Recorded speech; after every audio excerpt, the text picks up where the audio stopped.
Alors bonjour, dans la dernière vidéo, on a vu que nous pouvions créer des réparations, les associer à un véhicule, et on reviendra dessus juste après parce qu'on n'a pas vu un champ, et je vous montrerai lequel exactement. Là pour l'instant on va s'intéresser aux factures et devis.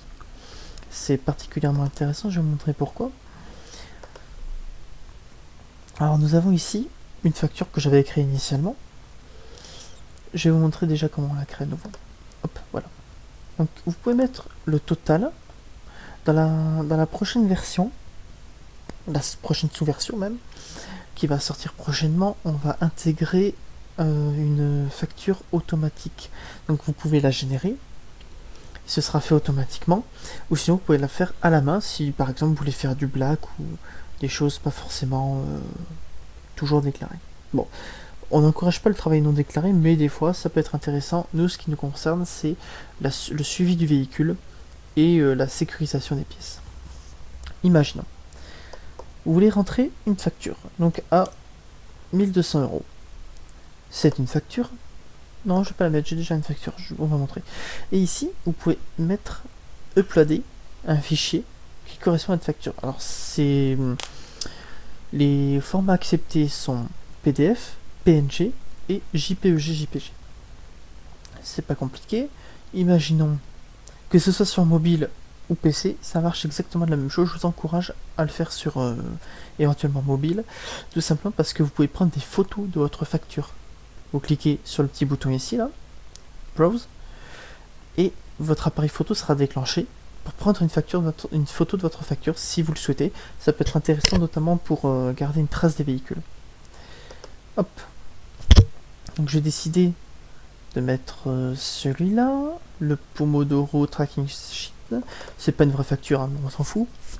Voilà. Ici vous voyez rien, c'est normal. C'est un défaut qui sera corrigé. Et vous pouvez associer la facture à un client. Vous pouvez l'archiver également. Mais pour l'instant, on associe juste la facture client. Et on enregistre. Comme vous pouvez le voir, en fonction de si j'ai coché facture ou non, les documents sont soit des factures, soit des devis. Pour l'éditer, c'est tout bête. Vous partez ici. Vous dites c'est une facture parce que votre devis est accepté. Et vous enregistrez. Et à nouveau, c'est une facture. Alors, là, vous allez voir une petite subtilité. Vous allez voir qu'il vous manque un bouton ici. C'est volontaire. Les factures ne se suppriment pas. Nous avons opté pour ce choix de ne pas supprimer les factures pour garder un maximum de traces. Comme ça, tout est gardé sur le système. Je tiens à préciser que les noms sont anonymes.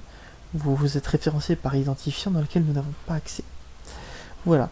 Donc maintenant, imaginons que je veux télécharger ma facture.